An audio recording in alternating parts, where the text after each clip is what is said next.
یہ ایک ایسا گاؤں تھا جہاں مٹی کے گھر بھی خواب جیسے لگتے تھے اور ہر صبح ایک نئی خاموش یہ جگہ کتنی خوبصورت ہے، جیسے وقت بھی یہاں رک سا گیا ہو۔ یہاں زندگی بہت آہستہ چلتی تھی مگر ہر لمحہ سکون سے بھرا ہوا تھا۔ ایک عورت تھی جو اپنے گھر اور ہر چیز کی حفاظت اپنی جان سے زیادہ کرتی تھی۔ ہر چیز اپنی حد میں اچھی لگتی ہے اور یہی اصول میں نے سیکھا ہے۔ اس صحن میں ایک بیری کا درخت تھا جو سب کی نظر اپنی طرف کھینچ لیتا تھا۔ یہ درخت میری ذمہ داری ہے اور میں اس کی حفاظت کروں گی۔ بچوں کی آنکھوں میں اس درخت کے لیے ایک عجیب سی خواہش چھپی تھی۔ کاش ہم ایک بار ان بیر کا ذائقہ چکھ سکیں۔ معصوم تجسس اب ایک چھوٹی سی شرارت میں بدل رہا تھا۔ جلدی کرو، کوئی ہمیں دیکھ نہ لے۔ ایک لمحے میں سکون ٹوٹ گیا جب کسی نے انہیں دیکھ لیا۔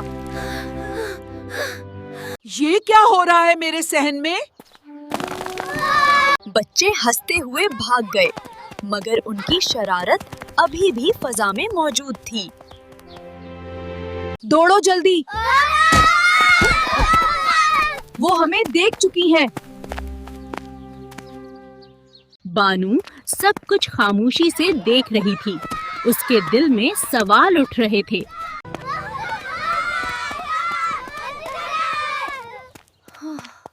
کیا یہ صحیح ہے یا غلط؟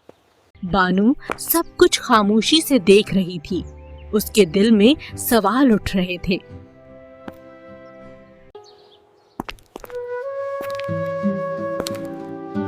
صرف ایک بار دیکھ لوں۔ پڑوس کے مٹی کے گھروں کے درمیان کھڑا بیری کا درخت بچوں کے لیے خزانے جیسا تھا۔ جلدی کرو، وہ والی شاخ میری طرف کرو۔ واہ! یہ بیر تو بہت بڑے اور میٹھے لگ رہے ہیں۔ ایک چھوٹا سا قدم جو ایک بڑے احساس میں بدل گیا۔ بس ایک ہی بیڑ لوں، گکسی کو نقصان نہیں ہوگا۔ حقیقت ایک لمحے میں سامنے آ گئی تھی۔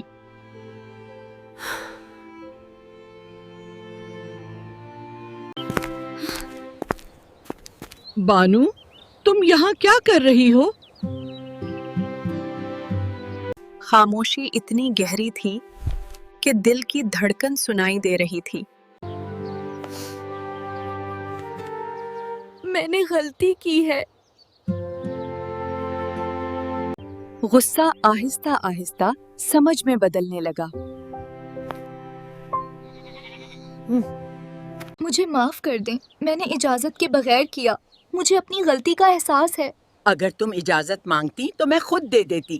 اب وہی جگہ محبت، سمجھ اور خوشی سے بھر گئی تھی۔ مٹی کے خوبصورت گھروں کے درمیان امان بختان کا گھر سکون اور اپنائیت سے بھرا ہوا لگتا تھا۔ شکریہ بانو، تم نے میری سوچ بدل دی۔